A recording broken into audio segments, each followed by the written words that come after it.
Hangout.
Don't say that name. Yeah, no, they heard you. Oops. Oh. Hey, YouTubers and friends, don't say that name because I just did and hope he don't show. But obviously he has. Hey, everybody, tonight, Toledo Just Dano and I are having a return visitor with us. Chad Watkins, Highland Dredger from Colorado, gonna be with us tonight. Also know him from Ice Cold Gold. So don't go away. We'll be right back.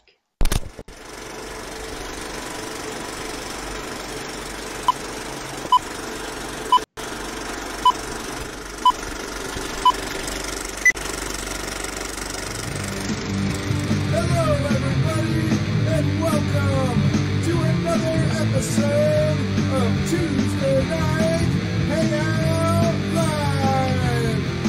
It's Tuesday Night Hangout Live. It's Tuesday Night Hangout Live. It's Tuesday Night Hangout Live. With your hosts, Ann Higelmire, Toledo, and Dano.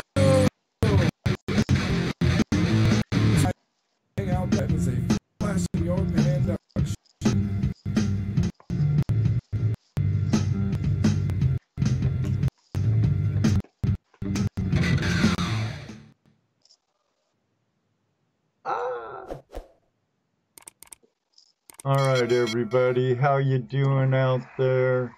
Let me just get my Skype in here.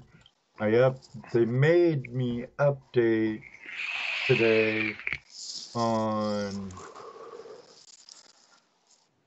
They made me update today, and now things are kittywampus. I update, Skype updated, frickin' everything updated. So please bear with us. I'll get them up here in a second. Oh man, oh man, oh man. It is what it is, and we'll go on. Hey everybody, how are you? Toledo Justano, are you muted? Unmuted. I'm here. We have a nice room tonight. 27 in the room. Treat it like how many? 27. Treat it like a radio show tonight, guys. A podcast. I think I'll cut my camera off. So. I'm gonna do the same. Nug said it sounded like someone hopped a loogie. That's our guest, our special guest. Oh man! All right, cut that sucker off. And Bob Dip says kitty womp ass. Yeah, no kidding. There's another word I have to put in the censored list, the block list. What's that? ASS. Oh, You just do an A and $2 you still get the same effect. YouTube's going through another kind of ad thing. They're gonna be even demonetizing for thumbnails, which they already started, because the one where I have that stone with the Neanderthals doing it doggy, with Jovan Hutton Pulitzer, I don't get monetized on that video. And now they're gonna demonetize creators if there's curse words and stuff in their chats. So some of it's for spammers and haters, you know, political, whatever. Yeah, whatever, exactly. Hey, whatever. Let's say hi to our cast from here. Well, we have Mike from Eminem. We have Paul, Brian, Dano, Jeremy, Lincoln Center, Central Coins, BJ the Crow stayed up. MacGyver Muscle Machines here, Jeff. Terry There's from Bob. Center of the Earth. Bob. And there's Brian. There's Shovel Ed. The other Ed, as I call him. I saw a Donald. The other. Donald Duck. That's for anybody, Brian. Yep, Please, Donald K928. Please talk like there's small children in the room. Yes. And moderators. Jump on it. I don't have to say nothing about Mr. Lodak because he's always on it. He's wider. John Deere, Utah. Yeah. Patrick Moore puts a pile of poo in the chat room. I'm even. Who? Brother Joseph. How you doing tonight, Teddy buddy? C. Hey, Teddy. Joe. Rojo. Ryan. Joe, Bro Joe. Of course, Bob Dip, he's a regular. Yeah. Yep. Oh, I saw Martin in the room earlier. Yeah, Martin was there. There's John Deere, Utah. Jeff, Matt. Good old crew tonight. Brian. Yep. I just wish that little wheel would stop turning. It's not doing it. Yeah, mine's doing the same thing. turning and turning, turning. Modern college show is there. Modern technology. Hey, Jim, how you doing? Hey, I want to say a special shout out to my longtime buddy, Big Ot. Oh, that's who that is, Jim. Huh? Yeah, he made our show tonight. Excellent, excellent. He was in a couple of weeks ago, but I didn't get a chance to say hi to him. But he made it in tonight. That's cool. Right on. Oh yeah. Right on. Somebody. Hey, Ronald, how you doing? Who? Ronald from Radio. Yeah, he's here. Good, good, good. I was gonna take away his wrench if he wasn't here. He didn't show up tonight. Yeah, change time slots and take away your wrench.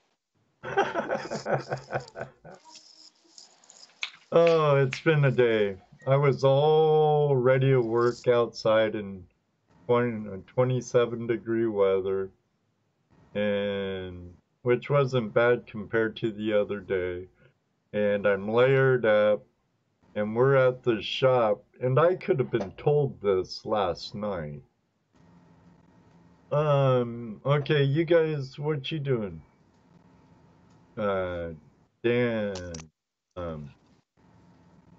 Danny goes, going to Huntington. Ed? Yeah. And I'm like, oh man, we're gonna be working inside a factory that during the winter's like 90 degrees and so after the 2-hour drive and shedding a bunch of layers, I'm still running behind. So hopefully have to use Skype tonight, so that didn't help. No, but it is what it is, and we'll have to do what we gotta do. The wheels on the show go round and round. That's right, as long as the audio is not jumping all over. Right. Hey, John Wolf. Hey, just turn on another video and watch How you doing, listen to Michael? This. Yep. Coils to the Soils is here. Jim and Gina.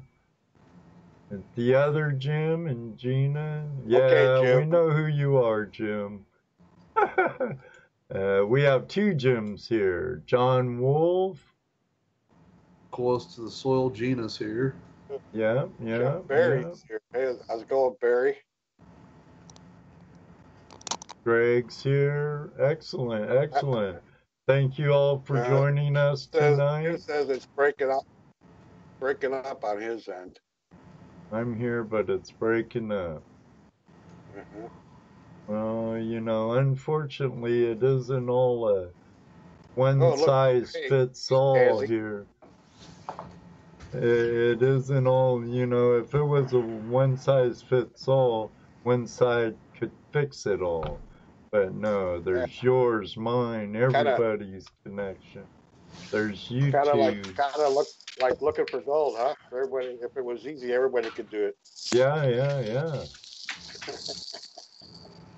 Everyone can try, but not everyone can find. It's like Jim and Gina with their metal detectors. Some are better at digging up rings than others. But, well, we opened up 4 new spots for the outing, and they were gobbled up in a matter of minutes. 4 new spots? Yeah. So now what, we're having 10 on each side? 2 and 2. I thought we was going to keep it just... Yeah. 6, 7, 8. Oh, Ed kept crying. Everybody's bugging him. Oh, Lord, dude.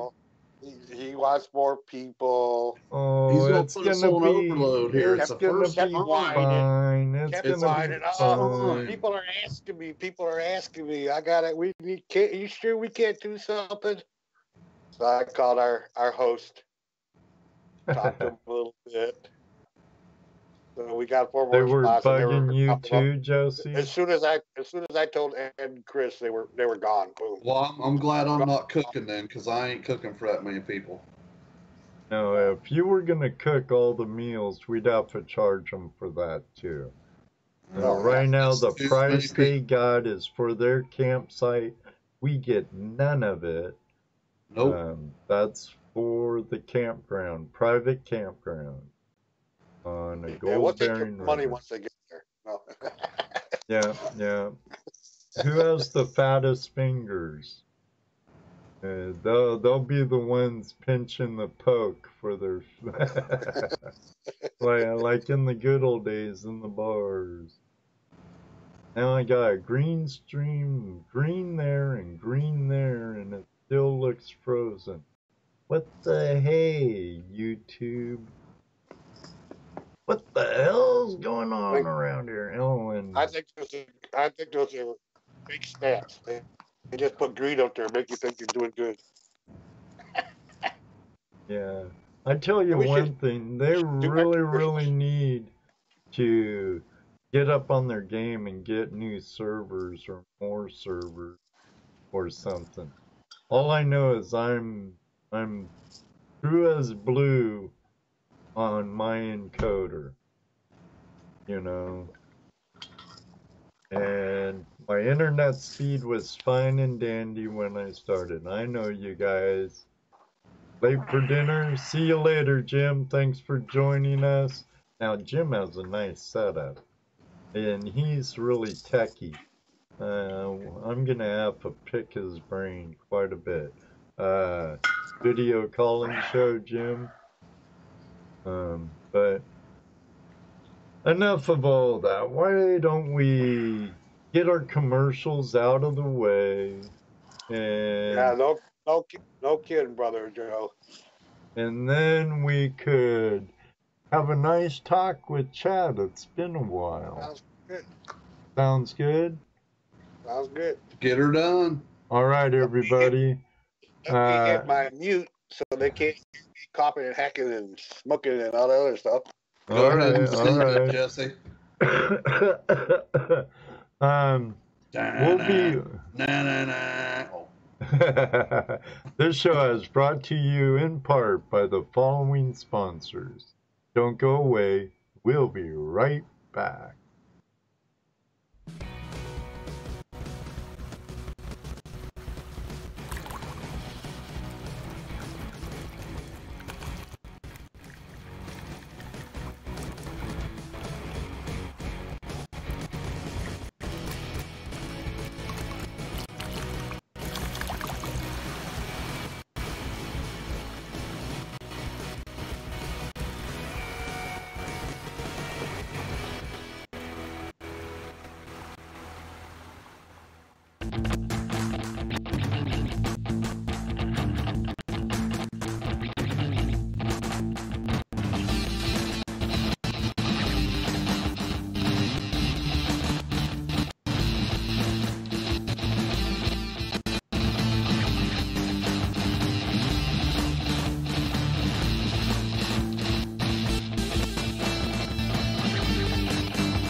Hey, this is Michael from mypenforgold.com. You know, I love to receive emails and photos of the gold my friends recover from my pager.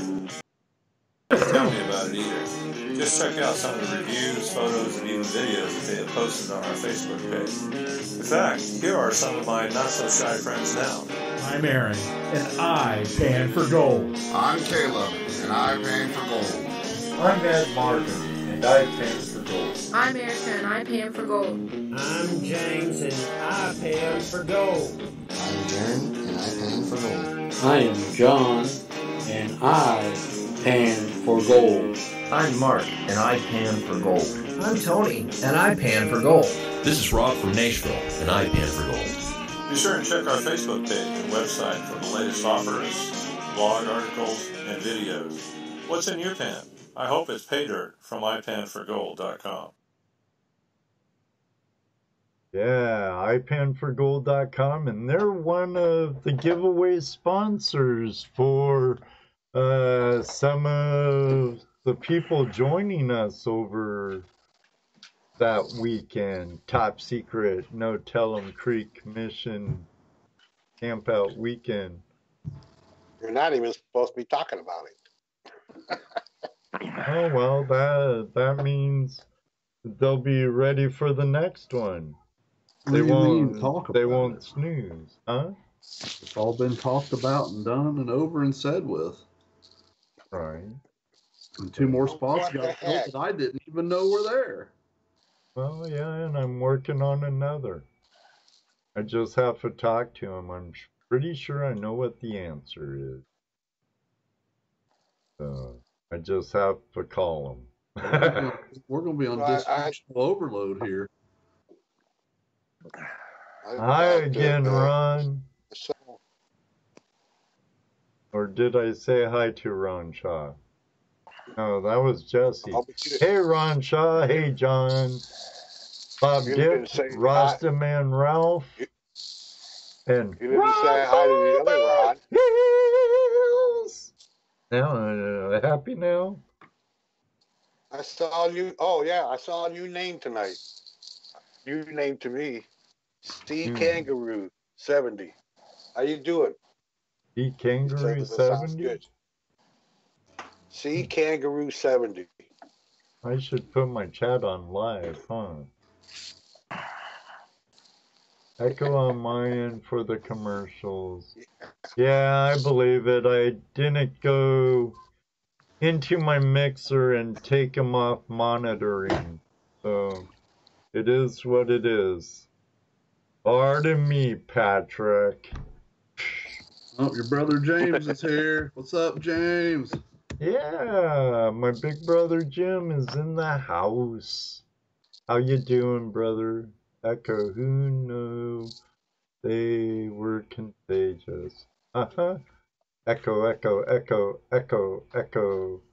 I think I might go to the encoder that Jim from Video Calling Show uses. BMX? Don't know what you're talking about. It's the software you use to stream live. But I need to work on getting closer and closer to that one piece of machinery. So yeah, do that, Ronald. What did Ronald say? Jesse, talk to the FBI for me. I'm in trouble this week. No. Jesse, talk to me on Facebook when you have time.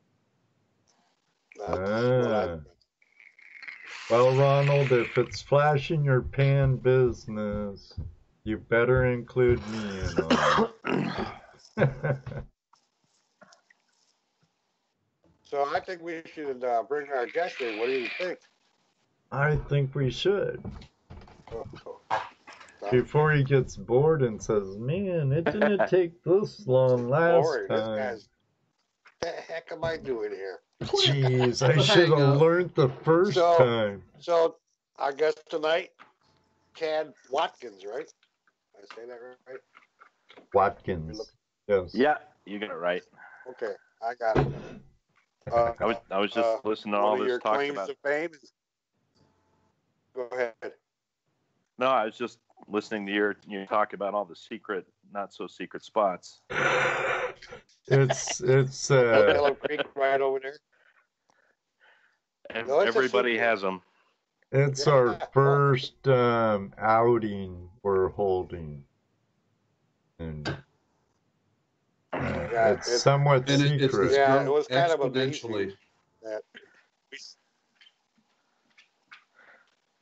My video it's not supposed to grow anymore. It's supposed to be small. It's our first one. We didn't want to overwhelm ourselves. Yeah, it's all you, buddy. It's all you, Chad. Just you. They're up there in the corner, and you'll hear from them, but... I'm disguised as a pan of gold. I can see the little pictures. Yeah, I'm the little miner dude. Thank you, Jeremy. It was our first. It was our. We started talking with a friend of ours who has another group, and we should do an outing together. Well, and that it was cool, but we didn't want to do at a club or a lease, like GPAA or local lease like that, because you got to follow the rules, and you just can't play like you like to play, Right. So we found a spot, a private place that had campground and a nice little gold creek we know has gold in it. How much? It's never really been worked. Even though we know there's gold there, the property itself has never really been worked that hard. So I said, what about this place? Well, let's check it out. So we talked to the owner, and yeah, you can have it for the whole weekend. Cheap. So we're having an event. Yeah. Nice. But it's a secret. A little gathering. Yeah, don't tell anybody about it. We don't want the whole world to know. So, Ken, you've been on our show before, so yes. You know how weird and strange we are. What's been happening with you? It's been a kind of a slow summer and winter. We've been dealing a lot with first question with our business and just dealing with some legal issues. So been kind of focusing on that. And now that that's all coming into focus, starting to think getting back into the creek, but we've got snow on the ground and ice and all that good stuff. A lot of talk about digging and treasure hunting right now, but with the weather and just not a lot to get out other than to map the creeks and the channels right now. All right. So I'm sure everybody over there heard what he said. I didn't. So seriously, for some reason I was breaking up big time. I got poor connection. Says your voice is kind of breaking up too, Jesse. How about now? It's coming through clear for me on him. Feels like we're in a Verizon commercial. How do you hear me now? If I'm not coming through clear, let me know. The audience can hear him. Of course, what is it? I can't follow up. Do you hear me now? I hear Chad. Are you talking, Chad? I am now. Chad is now. Now he is. Yeah. No. Where me and my digging partner Matt left off in the fall, there was a spot that I'd prospected about 10 years ago, and we'd basically been using a 3-inch dredge to get a hole big enough to float a 6-inch dredge in. There's a lot of overburden in the creek in the spot, and it's never been worked before. So we're finding, some float, a few nice pieces, and then in the bank, where I expect to when we were high banking, we're finding a little bit more color. But the real goal is to get down deep and get up against the head wall where the bedrock drops off right. Oh, it's probably 50 feet in front of us. You got a nice big chunky piece of bedrock, and then a big spot where the glacier ripped out. A nice big hole for us. So that's the goal for this summer. Excellent. What elevation are you working at? It's just below Black Hawk, so 1,000 feet roughly, maybe a little more. That ain't too bad, really. No, it's not the highest elevation I've dug at, and the equipment seems to run really good there, no matter what we put in the water, when the weather's bad, the creek's muddy, we can high bank right next to the spot where we're working. There's bedrock, a lot of chunky gold, a lot of flood gold from when Black Hawk in Central City burned down. The year after that, it flooded and washed a lot of stuff downstream. So find a lot of nice chunky stuff and a lot of flour, a lot of float. I'm on a Colorado. Yep, Colorado. You're just west of Denver. Well, where I live is and Dig both are west of Denver. Oh, because I lived in Idaho Springs. Okay, so you've probably seen the claim that I spent the better part of 25 years digging, just west of Idaho Springs. No, I wasn't into it when I was there. I wasn't into gold then. Even though I had a friend that was working an old ball mill across from the Aurora on the highway. There's up on the ridge a little bit. There's a old ball crusher up there. Well, those guys were running the tailings back through all the stuff that didn't get run. Yeah, was still sitting there. And when I was there, that was my first experience at gold. I saw it, nice big old nugget piece. Probably a couple grams. And it didn't do anything for me at that point. But my buddy worked there, and I was kind of hanging out. I was working on cars. He was mining for gold. Hey, can I get something in real quick? It's not related at all to Colorado or old gold mines, but we have another sponsor for a giveaway at the outing. Yes, I've seen it in the chat. Yeah, but I'm gonna announce it. Oh, our friend at Green Mountain Gold Trap. Ooh. So I'm not sure, but if it's the pastry finder, that's I what went in on we that. use. Oh yeah. I love mine. I've wanted one ever since I seen yours. Oh, and Mojo. John Matthews in the house. Does that mean I get one? What? You'd have to talk to Matt. And sorry, can't make this camp out, Chad. Maybe the next one. We're all full up. We're full. And I already had a hard enough time getting the spots opened up that Jesse finally got open for us. Thanks, Jesse. So I see a guy here. CRS. Who is that? Do you know? CRS. I don't. CRS.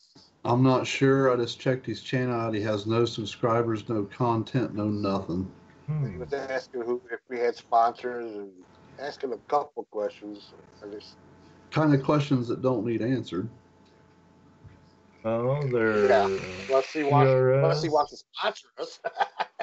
Who is the outing sponsored by? We're putting on the outings, CRS. Right. There's no sponsor. We're just inviting people to come and they're buying their spots and camping with us.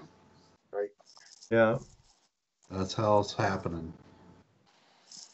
I don't know who CRS is. That's new. So specify yourself, CRS. In the prospecting community, it takes time for us to get.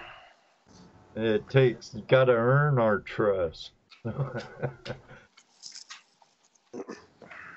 So last week, was it last week or a couple of weeks ago? What's high banking? Jim from Video Call-In Show asked. We'll let Chad answer that. You're an expert gold miner. But I know you're more of a dredger, but you do a high bank also, right? I do. That's how I started. Okay. My friend Jim who hosts another show, talk show, lives in Indiana, and he's never been. We've invited him, but what's high banking? I thought since you're our guest, you could answer it. I know all of us could, but hate to put you on the spot like that, Chad, but I am. Everybody's going up the bank on NASCAR with that question. If I don't know the answer, I'll make something up. There you go. He won't know the wiser till he actually does it, and I go, now you're high banking. Ooh, that ain't what Chad said.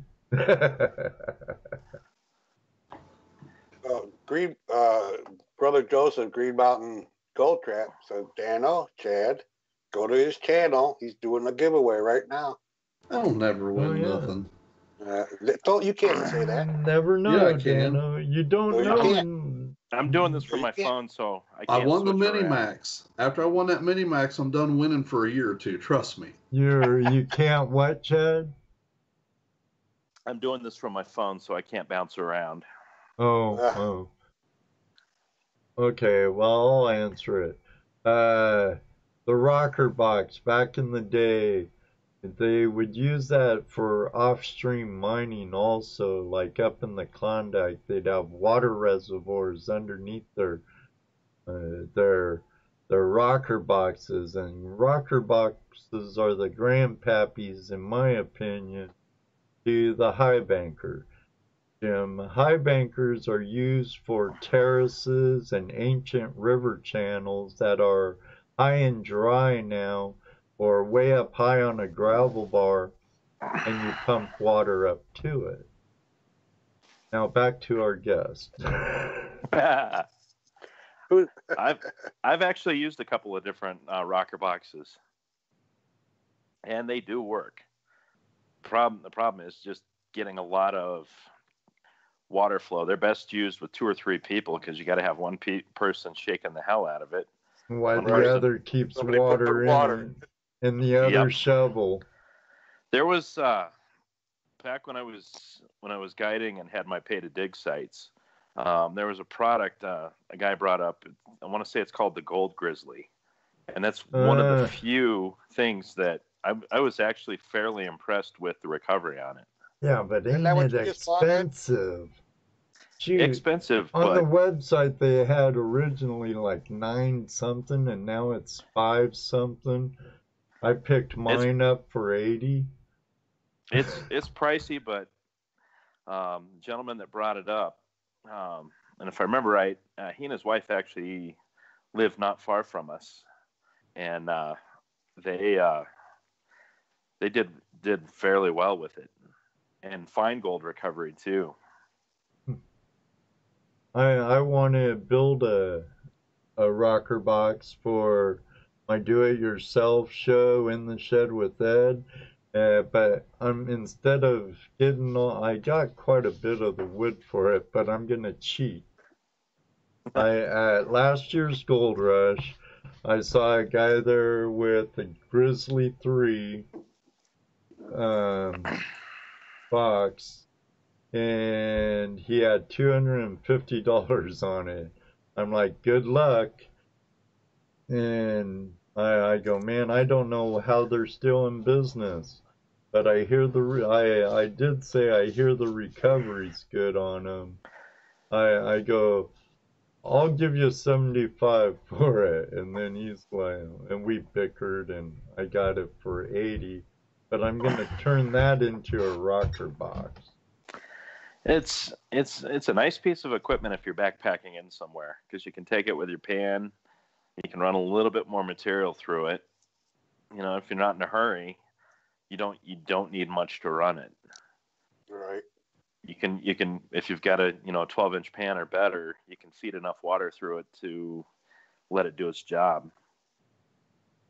But I've got a couple of lightweight sluices that I like to take with me, so I'd rather stick a sluice in the stream and keep feeding it and let the creek do the work for me. Yeah. the less work I have to do, the better. I like it. That's what I strive for. If I could just take it from the shovel to the pan, with very little concentrates, I'm happy. We don't even clean the cons up on the creek anymore. For the most part, they go back to the shed and they get run over the winter unless we're in a really, really hot spot.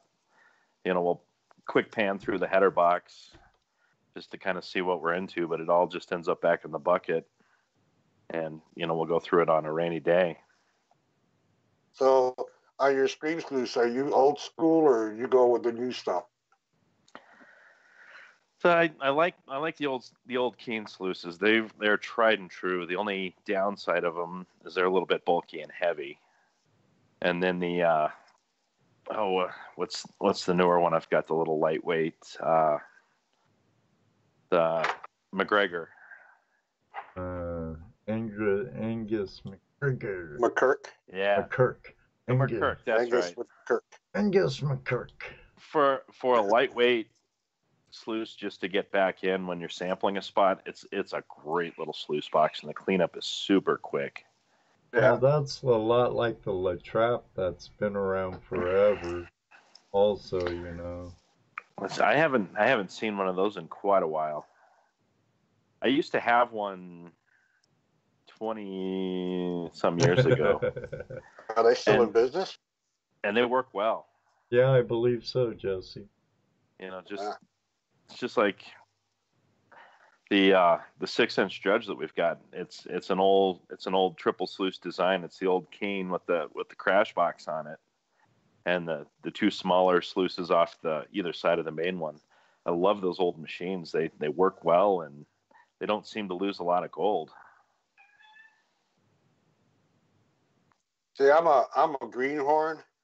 I've only been doing this about 5 or 6 years, maybe 7 years.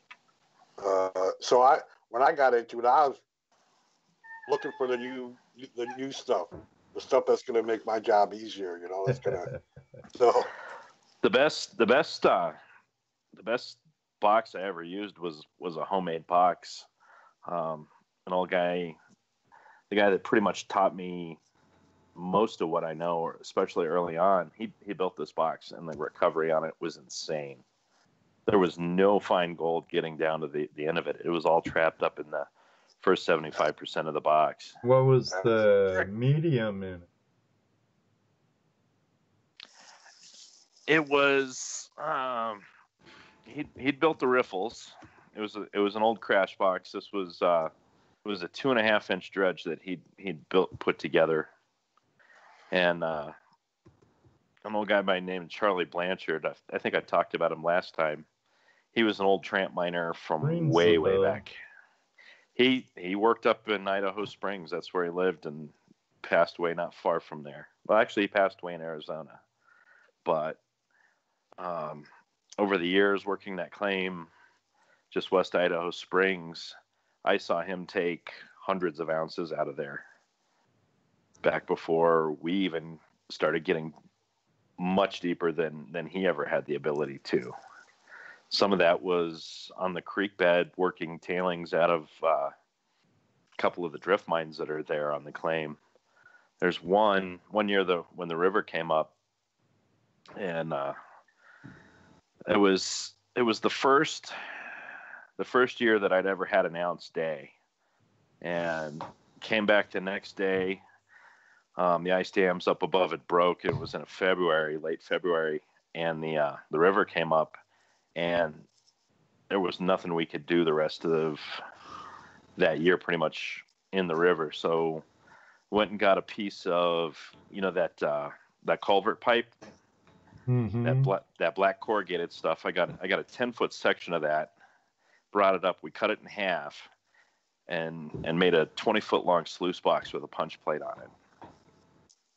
Put a spray bar on it, and just started mucking all the tailings off of this drift mine that were just ahead of the river. And about 36 ounces came out of just the tailings. Wow. It was crazy.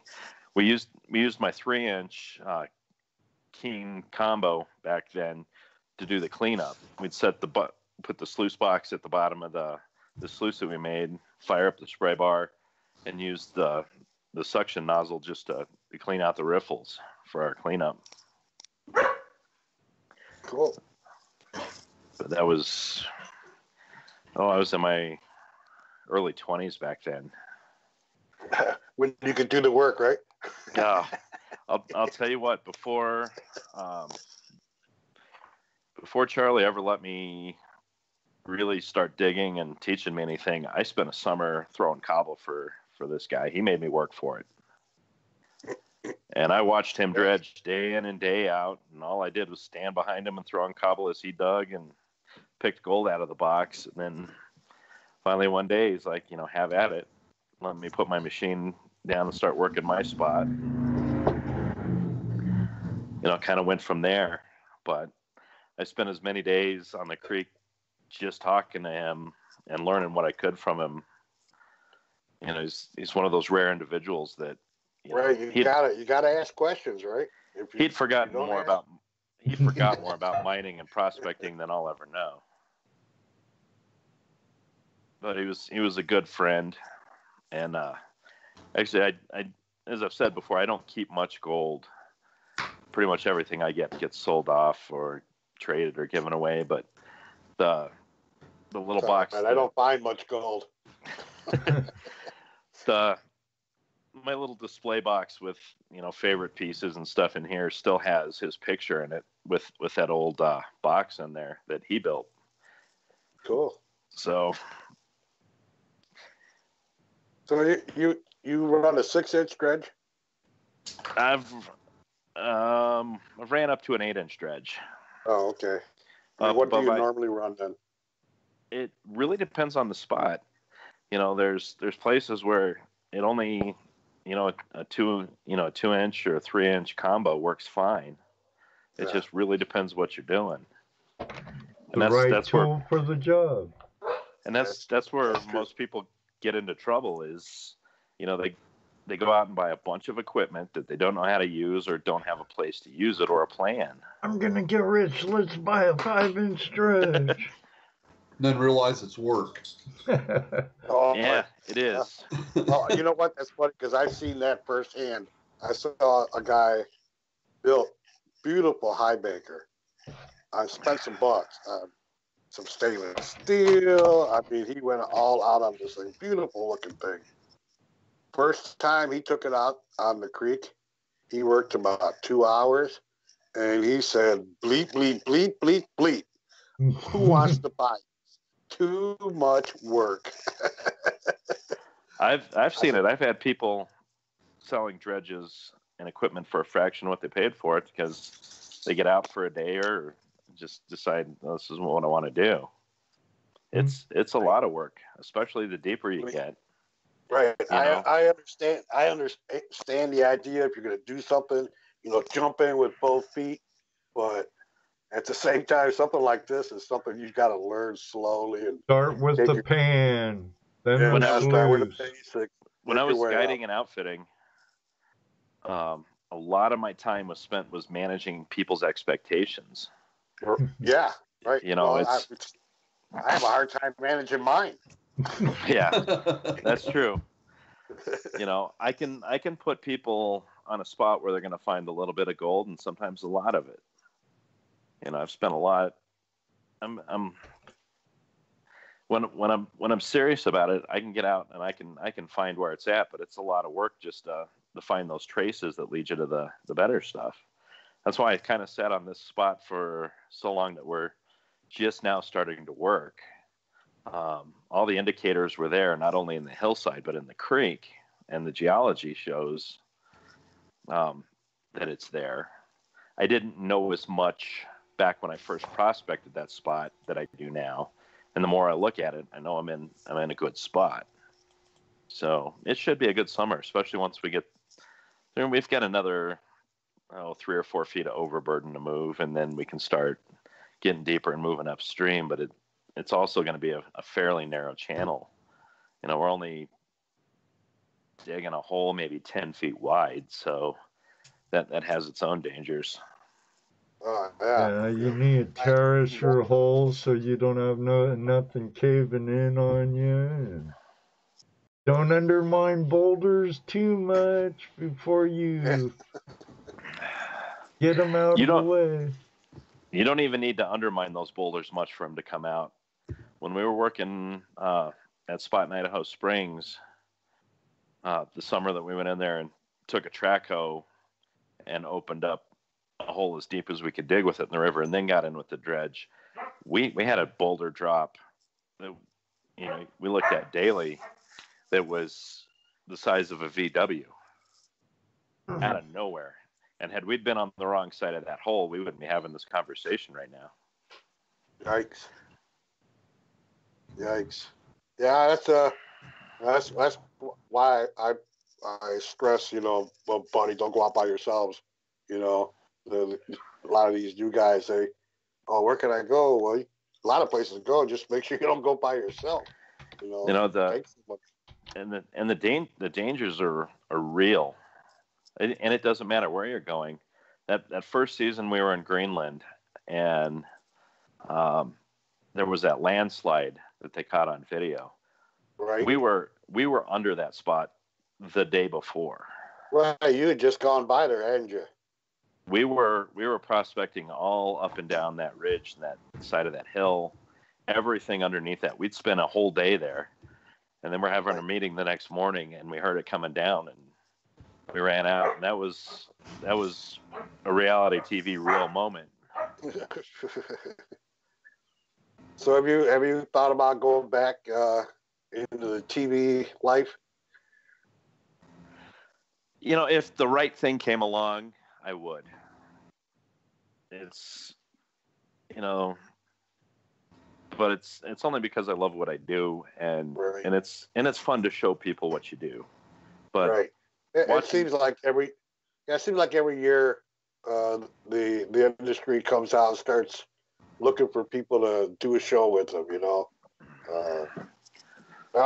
Every year it seems like they throw out a flyer. I mean, and the reality of it, you guys have been doing this a while. Watching people prospect, how exciting is that? Right. You're watching people stare at the ground or dig a hole. Right. So the shows have to do what they have to do to get a storyline injected. But if the right thing came along, I would definitely do it again. Well, that's cool. I'm hoping. I'm hoping to get back to Greenland and see some of these spots. Well, that's probably even opened up more now that you guys have been there. Haven't they opened up a little more there? Well, the first season, we were less than a mile from one of the most unique ruby deposits ever found in Greenland, and had we had a little bit more time and freedom, we would have found that spot. We were working up towards it. And these are rubies that were this long, some of them this big around. Amazing stuff. Eric Drummond. Wait, they didn't show those. No, we didn't get to that spot. After the show had ended, Eric Drummond went back and got with a local prospector there, and they went back to that spot, and they found it. Pretty amazing stuff. We weren't far from it, but that's part of prospecting. It's like all the noise in the background. That's part of live shows. I'm trying to keep quiet here. I didn't. Was that you? I didn't think it was you. It wasn't me. Oh, okay. Well, it was probably me. You guys heard it, but they didn't. Oh, okay. I was doing something and I yanked out my headset. Ow. And then I said, beep. But now I have the time and freedom to start getting back to some of those spots that I've, looked at in the past. You spend a day or two here and there, find something, and you make a note of it, put it on the map, and say, I'm going to go back. And that's kind of where I'm at now. Right. we were talking about the shows just now. I actually just got done watching the series of Australian Gold Hunters, I think it's called. I don't like that show because they showed the gold. I mean, they were constantly showing gold, finding gold, and right. You don't want to see these guys walking for hours metal detecting, but you do want to see when they hit the gold, right? Right. So that's what I liked about that show. The reality of it is most places, it's a lot of hours for just a little bit of nothing. Right. Oh yeah, they spend a week filming you guys for a half-hour show or an hour show. We were filmed constantly, right, from just before dawn to even after we went to sleep. You'd get up in the morning sometimes, and there's 3 cameras outside your tent already. That's gotta be frustrating after a while, though, too. I mean, constantly you don't have it gets tiring, but at the same time, it just becomes part of the job, and I didn't even think about it after a while. All right. I got a question here in the chat room from Patrick Moore. Wants to know if you prefer a dry suit or a wetsuit. It would depend on the location. If I were, well, no, it really doesn't. I know why. Here, honestly, I'll tell you why he asked. We got a group of friends. They're called the Greenhorn Gold Miners. They are literally greenhorns. This is the first time, and they're going all in up to Alaska. Oh, right? Nice. Do some dredging. Everybody's dream, right? I want to go to Alaska. I want to just throw all my money into the pot and go, right? But these 5 guys, that's what they're doing. But they are greenhorns. I would go buy a couple of used 7mm wetsuits, and I would say a couple because you're going to beat the hell out of them. And especially if you're going to be in a remote location, you're going to rip them, you're going to tear them. Especially you want to take a couple sets of knee pads, and you want to get a dive skin to go underneath. And what having a couple of wetsuits lets you do is you get out of the water, you get out of your wetsuit. One hangs while you're using the other one. Exactly. And then if you tear one apart, it's not a big deal. And especially if you're going to be remote, get 5 or 6 pairs of gloves, because you're going to go through those faster than you think. It doesn't matter what glove you buy, whether it's the Kevlar, $70, $100 gloves, you're going to tear them up. And it's going to be first a little hole on your index fingers, and then you're going to start noticing more holes. Knuckles are gone, and then you're wearing gloves with almost no fingers on them. Right. So it's just we have a friend that lives down in Alabama, and what she uses for dredging is MMA gloves. Yeah. Gloves. So they protect her hands. That doesn't help for the cold, I know, but that's kind of a good idea too, Well, and the water there is warmer. Here, the water is particularly cold, so I buy a few pair of neoprene gloves every year, and in the off season, I'll cut up the worst pair to patch the other pair. But it's just one of those things that you're going to spend money on. It's like tires on a car. They're going to wear out, replace them. And especially going back to these guys that are going to Alaska, I would not spend the money on a dry suit, because as soon as you tear it, you've got a very expensive wetsuit that's going to work marginally, and it's going to hold a lot more water inside of it than a regular wetsuit will. Right. And that's just my preference. I do know people that love dry suits. Well, let me ask you this: do dry suits fit you more loose, right, than a wetsuit does? A good dry suit, yeah, it's loose. You can wear long underwear under it. You can wear fleece, and you'll stay warm for 5-6 hours until they rip. Until they rip. And then they're wetsuit.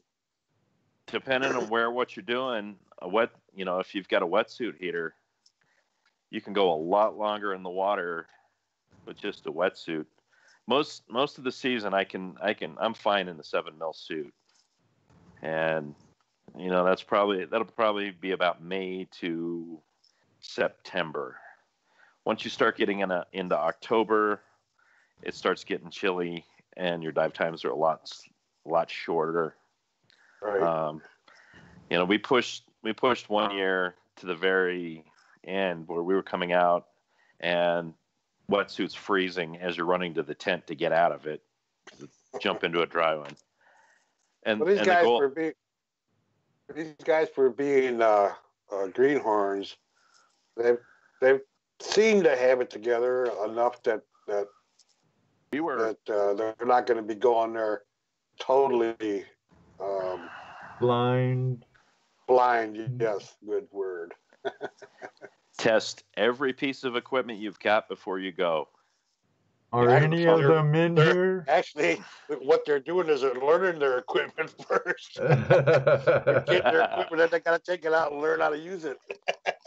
It's worse than testing your equipment. You got to learn how to use it. And that's plan. Okay. Hey, they got the heart, dude. Let me tell you. I mean, they got the heart and the desire, and a lot of spare parts. Because I can tell you, especially you get in the middle of nowhere, if you don't have the spare parts, you're dead in the water. And spares in AK are expensive. Well, and you can engineer some parts. We've had pulleys go bad on air compressors, and we've cut apart hex wrenches, to fix that key, that little keyway to get it working. And, but if you blow a belt and you don't have a spare, you're done. If you don't have enough oil, you're done. Yep. Yeah, they've been asking. They're not afraid to ask for help or information. And so we're hoping they do really good this time. We're going to be following them. They can. While they're free to. They're free. They're free to hit me up anytime for any questions or advice on. Actually, one of them lives in Colorado. Yeah, I'm easy to find. What's his name? Ty. Ty? Paul Biggers. Ty Biggers.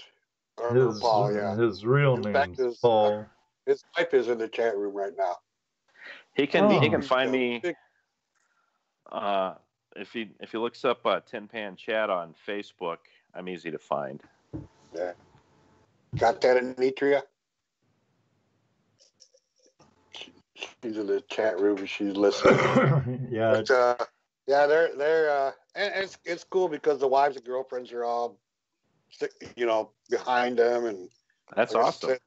Yeah, go! I raised your life insurance by 3 times. Go! I love nothing more than seeing people succeed. Right. Oh yeah, I wish them the best of luck, definitely. I see so many people that get bitter and pissy when somebody's doing better than them, and it doesn't matter if it's prospecting or whatever in life, but who doesn't like to see somebody do well? No doubt.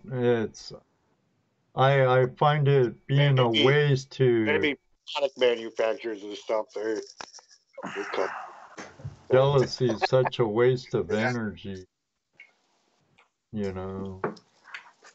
It's better to see somebody do well than to get mad about it. You might learn something. Right. Hey, look, our buddy Ray Russo showed up. Hey, Ray. He's a guy from Alaska. I ended up, nobody from Colorado. One thing led to another, and next thing you know, my butt's in Greenland. So.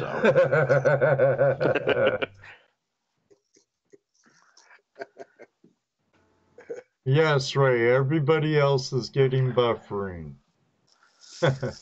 I even got myself a chapter in a book written by a local author here on Colorado gold mining. So cool. Right on. Cool. What's the book? Do I have it?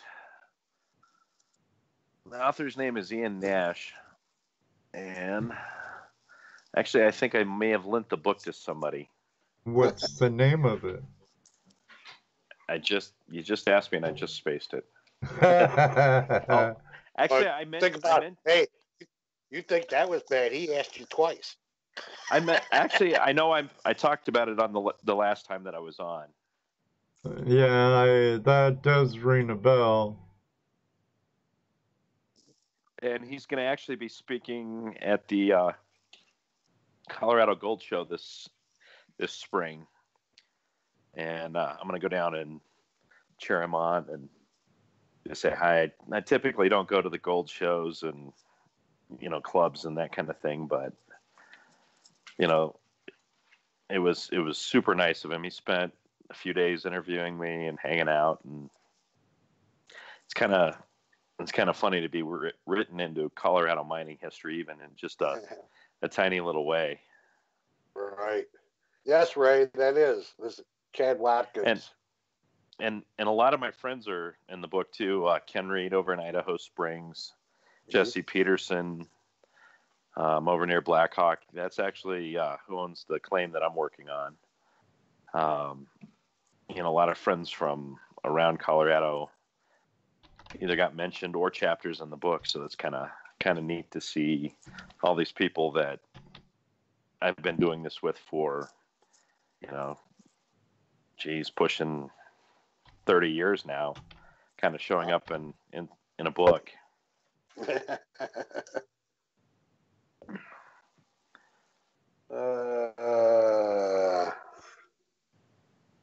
Trying to see what kind of questions we got here.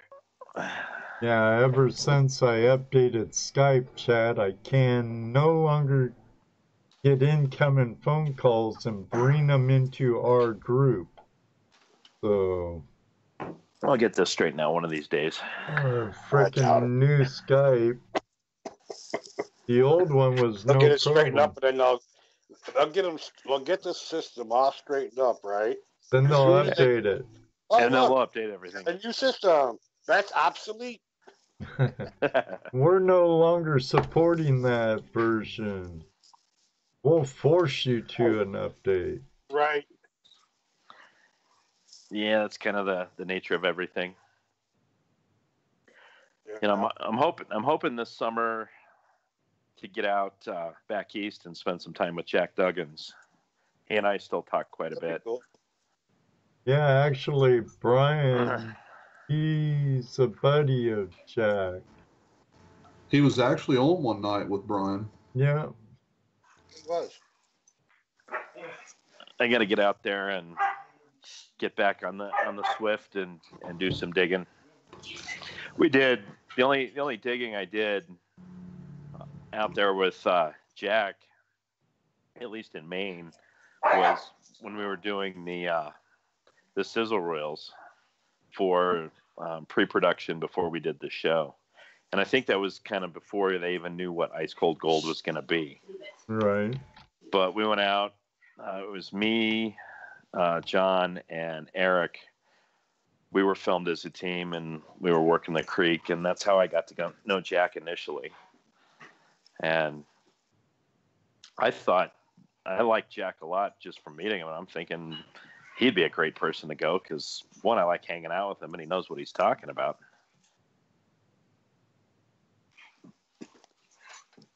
Yeah, usually. Brian would be fun. Brian is fun to hang out with. He's American Gold Prospector. Uh-huh. He's in the chat room. Yeah. If you were up there, if Jack had some friends around, he was probably one of them. If there was a guy there playing movies and music videos on the side of his trailer, that's him. And smoking a cigar. I'm not much fun to be around when it's time to dig. It's pretty much Well, and it's pretty much, my when it's time to go, my philosophy is just shut up and dig, and we go. And we can joke around and party and drink afterwards, and have breakfast and do whatever before. But when the machines go on, it's time to work. Time to dredge. That was kind of the when I was guiding and doing classes and that kind of thing, and I think that was kind of one of the things that threw people off when it came time to, they're paying me to teach them to do something. It's it's not only safety, it's this is why I'm showing you to do this way. If I was giving somebody dredging lessons, I would never even let them put a face mask on until the second or third day. I make people top 10 for at least a day and understand what the diver is doing, and how to tend sluice box and pay attention to a diver, and it doesn't matter if you're working 6 inches of water or 30 feet down. Well, yeah, actually we've seen the example on Gold Rush Whitewater here recently. Someone not paying attention, and somebody got burnt. I mean, I've had, I've been top 10ing, and I've had my dredger, on an 8-inch, get her shoulder stuck in the nozzle. I've had her get her knee stuck in the nozzle. Get her knee and shoulder stuck? Oh my goodness. 2 different times, and they're 15, 20 feet down. It's, you've got to pay attention. Right. You guys, if you've done any dredging at all, or even just high banking, you've got rocks coming down, even, the size of baseballs, they hurt. Banging into your knuckles and your forearms, and, you've got people, especially when they're high banking and new at it, they'll dig a coyote hole, and next thing you know, you see somebody's legs sticking out of a hole in the ground that they're, what are you doing? That stuff comes down on top even, and that's the end of you. And that's what people don't understand. And, I've taken a lot of risks over the years and calculated, some stupid, some of it just ignorance, and I've been lucky. But the older you get, the more you learn, when you're teaching people, these are the things you got to watch out for, because, especially dredging, the bigger the head wall you've got, the bigger problems you've got, because it's people hyper focus on, I've just got to dig this hole and move this dirt. Go straight to bedrock. Right, they get tunnel vision and focused on one thing, and they don't. You've undercut that head wall by 3 feet, and you've. Good way to die. It can go bad fast.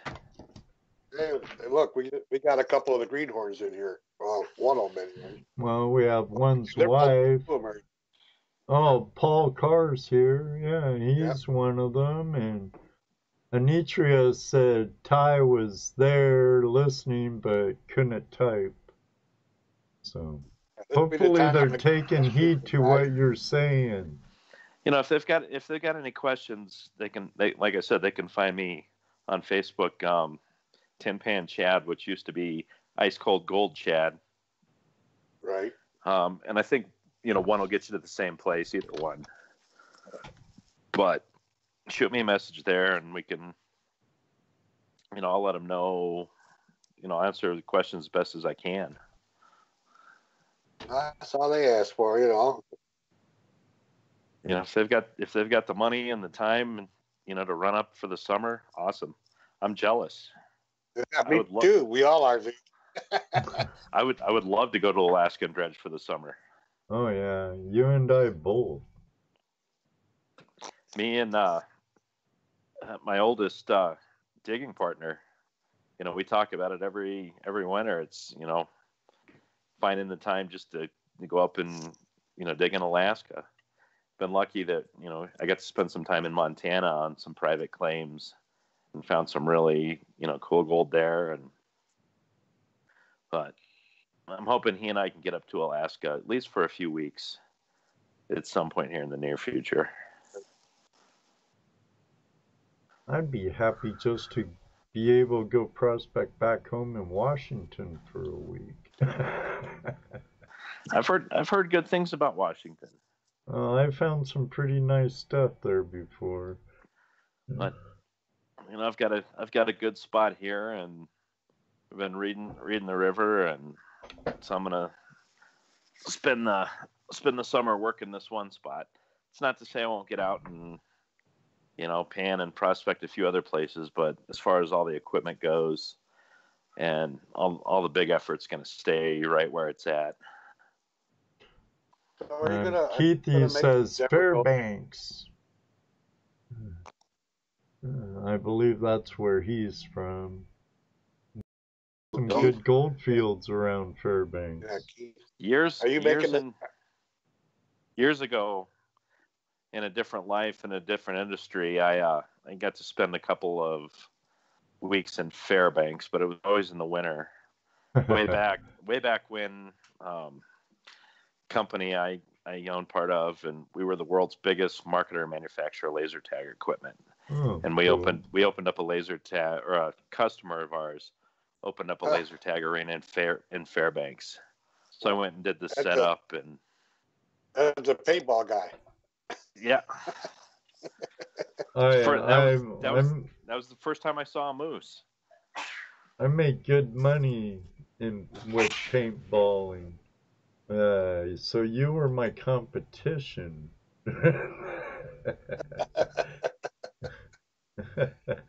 But our company was called Laser Storm. Laser Storm? Yeah. That kind of rings a bell. We were everywhere. We had about a 10-year arc, and it was a great ride. And actually, it was because of that company, I was able to buy my first high banker dredge combo, because we were romancing a client. I'd already just started prospecting and getting into it at that point. Come up with us. Client wanted to come out to Colorado, and he wanted to find some gold, so they gave me a blank check and said, go buy what you need. And then Harold came out that summer, stayed a couple of weeks, and I've been digging with Harold. He since then. He lives in the Phoenix area, and he's a dear friend of mine, and he's fun to hang out with. He's an old Army guy. Watch out for them guys. I am too. That's why we get along. All right. Thanks for your service. I truly enjoyed the time that I was in. Most of it, not all of it, but basic sucks. Yeah. So, do you plan on going to the Denver Gold Show? I will be there. Ian's gonna be speaking there with on the book that he wrote, and a couple others. So I'm gonna just go to support him. There you go, Nitria. You can meet him there. Nobody's gonna recognize me. Wear your hat. I'll wear a different hat just to throw people off. You have a YouTube channel? Do I have a YouTube channel? Do you have a YouTube channel? I don't. We've been talking about it. And I'm always shooting video and taking pictures, and that's there you go. You're halfway there. Yeah, you got the video. My digging partner, he lives across the valley from me. He owns a local chimney business. He's big in treasure hunting, and just now learning. I'm teaching him to dredge, and we're having a lot of fun at it. So we might do something funny. That'd be cool videos to do. And Matt's a lot of fun. So we've tinkered with it, but right now, you know, if we were to do something, it would be late summer. We're also heavily involved in the community here. In June, we've got Bailey Day that we're all on the planning committee for.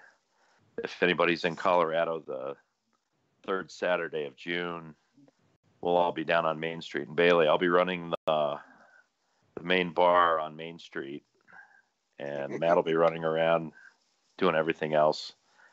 My wife's going to be in charge of the vendors, and everybody's going to be running around. It's a huge mess, but a lot of fun. Those are fun times.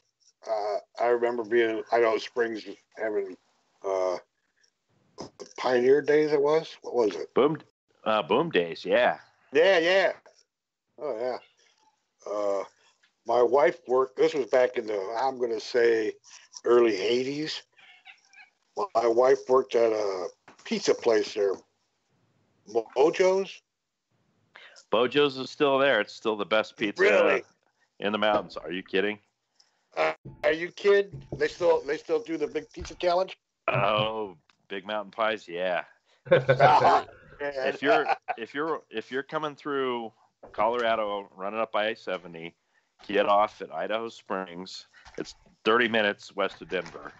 Go to Bojo's Pizza. You cannot beat. Dude, that's some awesome stuff, man. she hated carrying that huge monster pizza. Oh, and they still do it. Yeah, awesome. There's a couple other Bojo's around Colorado now, but they're not the same as the one in Idaho Springs, and never will be. Yeah, no doubt. Yeah, if you're traveling through, go. And if you really want a cool way to get there, start at Central City and go up Oh My God Road. Well, that you can come around the back way, or you can go from Idaho Springs and go over the Oh My God. Yeah. I mean, as the crow flies, I'm about 18 miles from Idaho Springs from my house. So you go over pretty much straight up and over Mount Evans and then down the valley from my house. So, you know, it takes me an hour and 10 minutes to get there from here if the weather's good. Right. Yeah, I kind of miss Colorado. But, you know, there's... And now that I'm into gold, I miss it even more. There's stories right back behind my house, and they've been verified. During the Depression, there's an old guy made a really good living. He had a spot somewhere behind us that he was panning gold, and you know, back then he was taking $100 a week at some spot. Nobody's found it yet, but it's back here, and you know, we've got a lot of gems, quartz, smokies, aquas, you know, just pockets all right around, you know, within a mile of my house. Oh, nice. Do you ever go prospecting for gems and stuff?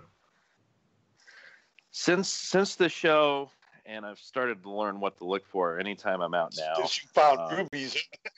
I look for everything. I'm looking for silver. I'm looking for copper.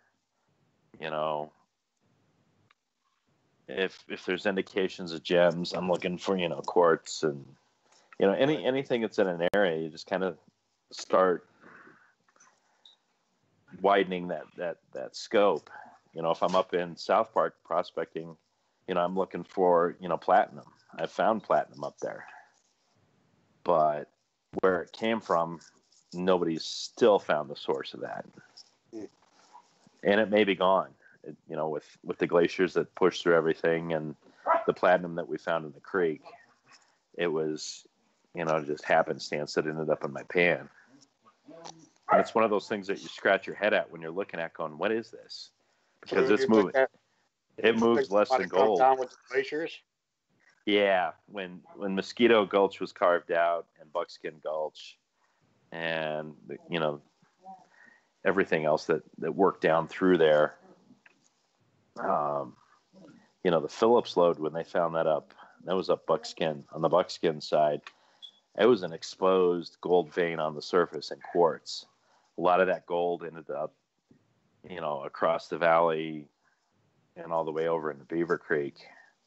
But, thousands of ounces off of that lode. And then that gives way to, the further north you travel up, it gives way to, silver. And then once you go over the range to the west, it gives way to silver. And, gold was a byproduct at that point. But, by today's standards, billions was taken out of there. There's still mine dumps up there that we've prospected, and you find the high-grade spots that you find silver that's running 30 to 60 ounces to the ton, just sitting on the surface.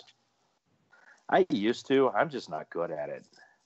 I don't know if I don't have the ear, don't have the right machine. It doesn't matter. I have found gold. My first nugget I found was with an old Spectrum that a buddy lent me, and that was up near St. Mary's Glacier. And I was on a piece of private property that I kind of knew was private property, but wasn't exactly marked. And I found just under a 1/4 ounce nugget, and the property owner happened on me, and I pled ignorance, and he asked me to show him what I found, so I showed him, and he's like, "You can keep it, but please just stay off the property and don't come back and don't tell anybody." So he knew what he was sitting on. He wasn't a dummy. And that was about the third year that I'd been into prospecting. And I held on to that nugget probably for 10, 12 years before I sold that one. But I had more equipment to buy, so, Right. It's always more equipment, isn't there? More equipment to find more gold. If I could just dig a bigger hole. Oh, how about that front end loader? But once I seriously got into dredging, I was hooked. I can rip apart a creek quick, and learning to read it. That's as important as anything. Anybody can get in, right? Just move dirt, and you don't find anything. But you've got to pay attention to what the river's telling you, the creek's telling you, because that's going to point you to the gold.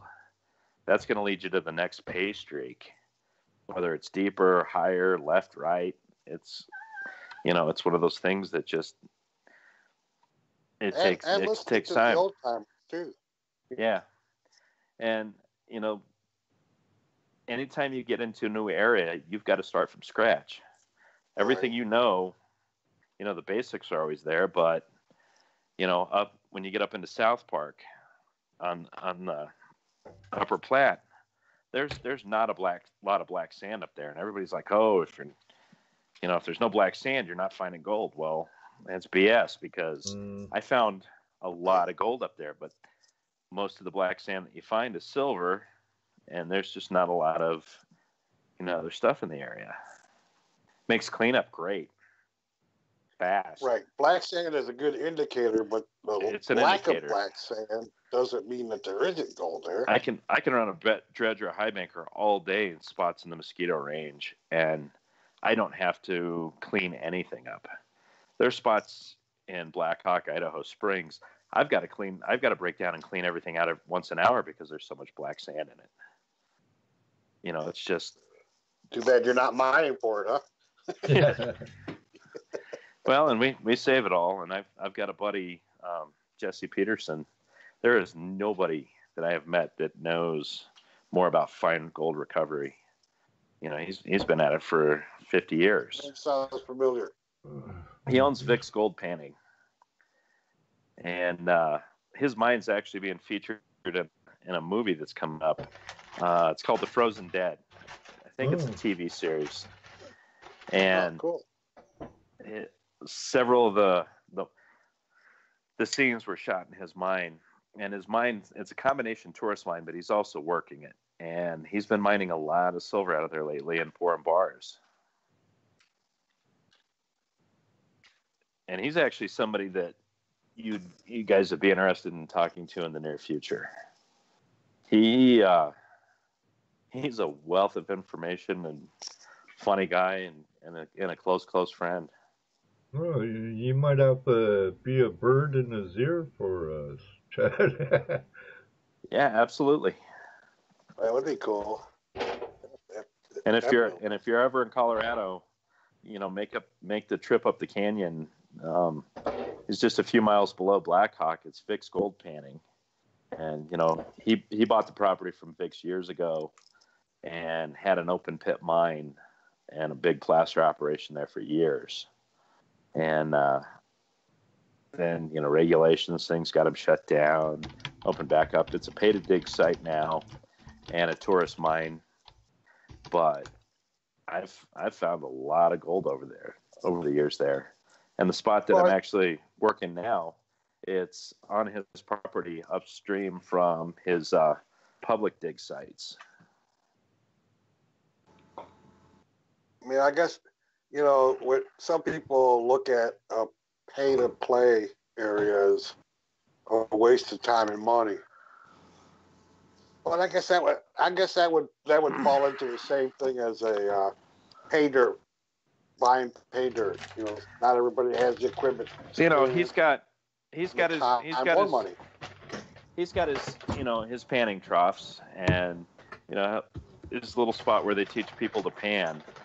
But you can dredge, high bank, dig up and down that creek, and you're not digging stuff that's been put there.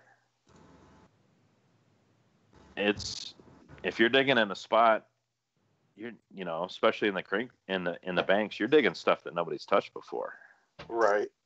I've dug up and down that canyon for off and on for 20 years.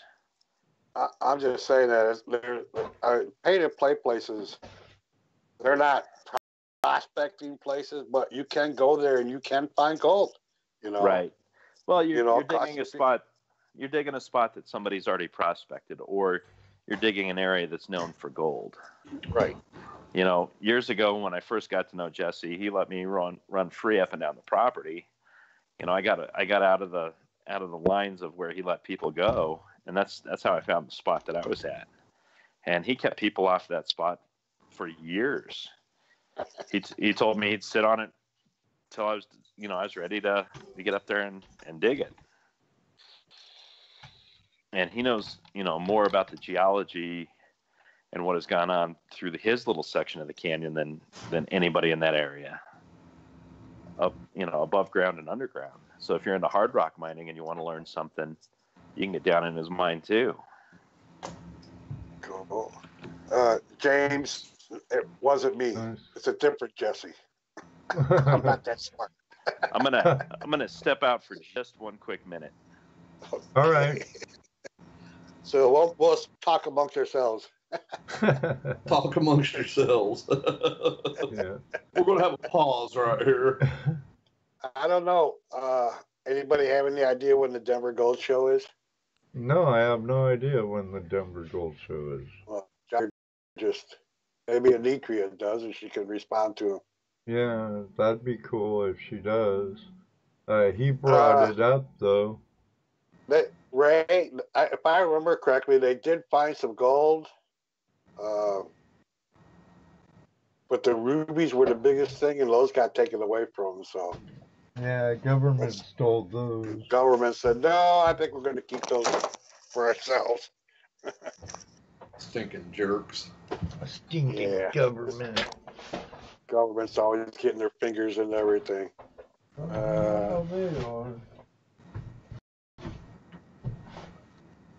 Oh, hey, hi, Chris.